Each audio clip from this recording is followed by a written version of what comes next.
The most dangerous moment in a baseball game is the moment you think you are comfortable. The moment the score looks manageable. The moment your pitcher is settling in, your defense is sharp, your dugout is loose and confident and starting to believe that tonight is going to be one of those nights where everything clicks.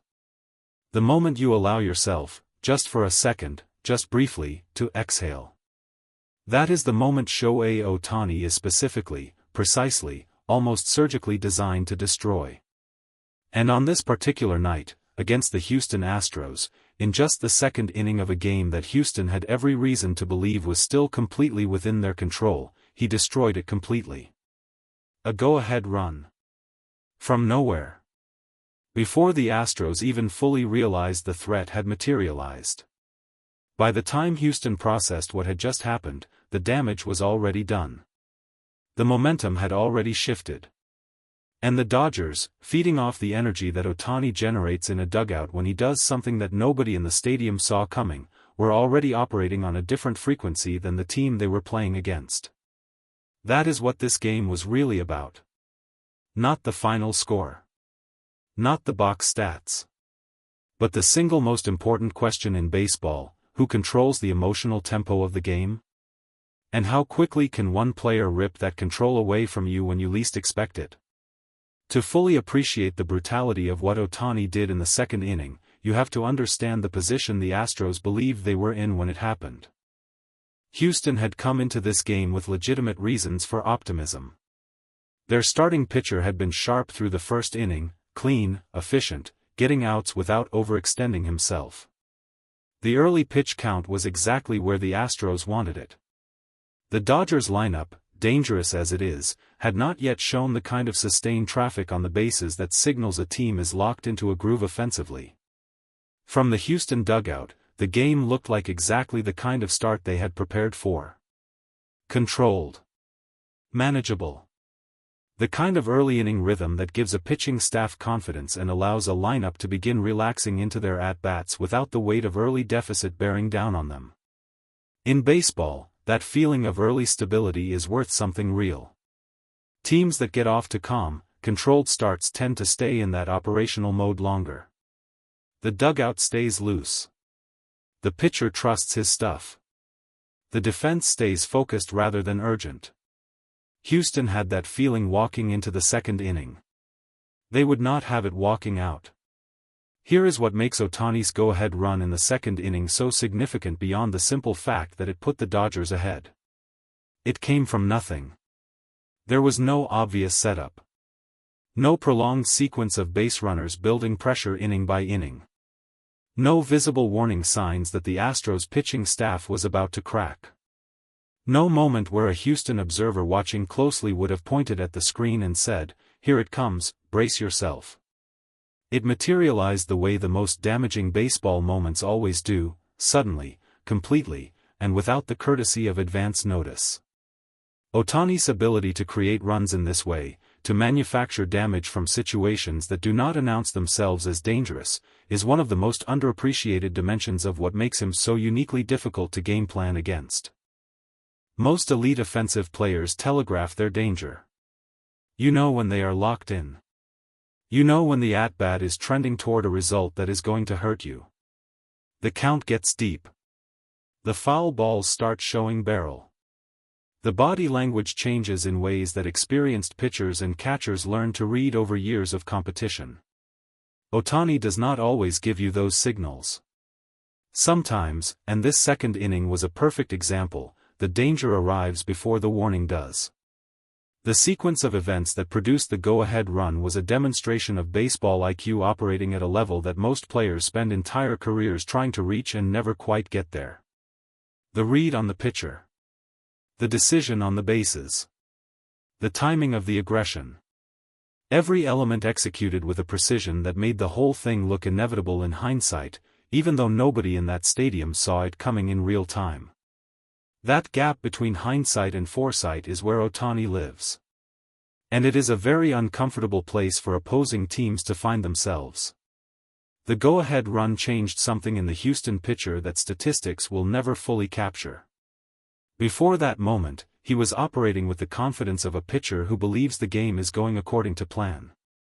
After that moment, he was operating with the subtle but significant awareness that the plan had already been disrupted, and that the player responsible for disrupting it was still going to come to the plate multiple times before the night was over. This is a psychological dimension of baseball that gets discussed far less than it deserves. The effect that Ohtani has on a pitcher after he has already hurt you is almost as important as the damage he inflicts in the moment itself. Because now the pitcher has new information. He knows that his execution was not sufficient to contain Ohtani once. That knowledge changes things. It introduces a level of extra caution into the decision-making process, an increased tendency to nibble at the edges of the zone, to avoid the pitches that feel like they carry the most risk, to let the fear of the last result shape the approach to the next one. And that extra caution is precisely what elite hitters exploit most ruthlessly. The pitcher who is trying too hard not to make a mistake is the pitcher who is most likely to make one. The mental pressure of facing Ohtani after he has already beaten you in a game compounds itself in ways that show up in pitch selection, location, and execution as the innings progress. Houston's pitcher held himself together. But the second inning go-ahead run had planted something in the back of his mind that every subsequent Ohtani at-bat would water and grow. One of the most telling things about a truly great team is not just how they create momentum, it is how they use it once they have it. Lesser teams get a go-ahead run and then proceed to play tentatively, as if they are trying to protect a lead rather than extend it. The lineup tightens. The at-bats shorten. The aggression that produced the advantage disappears the moment it is achieved. The Dodgers did the opposite. The go-ahead run in the second inning did not cause the Dodgers to play conservatively. It caused them to accelerate. The dugout energy shifted immediately and visibly. Players who had been calm and focused became sharp and hungry in the way that a team gets when it senses that the game is beginning to tip in their direction and they want to push the tipping point as far and as fast as possible. This is a cultural characteristic of this Dodgers team that traces directly back to the standard that Ohtani sets every single day. His preparation, his focus, his absolute refusal to treat any moment in a baseball game as anything less than an opportunity, it has embedded itself into how this entire roster approaches competition. They see a go-ahead run in the second inning not as a reason to protect but as a reason to attack. And that mentality, applied collectively by a roster with this much talent, is an extraordinarily difficult thing for an opposing team to contain once it gets going. The phrase in the title of this video is worth sitting with for a moment. Heartbreak. It is a strong word for a regular season baseball game. But it is the right one for what Houston experienced on this night, and understanding why it is the right word tells you something important about what Ohtani has become to opposing teams. Heartbreak is not what you feel when you lose to someone who was simply better than you tonight. Heartbreak is what you feel when you had every reason to believe you were going to be okay, when the plan was working, when the execution was solid, when the game was behaving the way you needed it to behave, and then something happened that you could not have prevented, could not have fully prepared for, and could not have seen coming clearly enough to stop. That is exactly what the second inning go-ahead run was for the Astros. They were not outplanned. They were not outcoached in any obvious, correctable way. They were not the victims of their own mistakes in the way that teams sometimes lose games they should have won. They were simply on the wrong side of a player who is operating at a level that makes preparation feel insufficient and execution feel fragile in ways that no other player in the sport currently produces. That is heartbreak in baseball. And Ohtani delivers it with a consistency that should genuinely concern every team in the American League and beyond. Here is the final truth about what happened on this night. The go-ahead run came in the second inning. The game had barely started. Houston had 9 full innings of baseball ahead of them when Ohtani broke their comfort apart. And it didn't matter. Because the most important thing that run produced was not the lead on the scoreboard. It was the shift in certainty. Before that moment, Houston believed the game was theirs to control.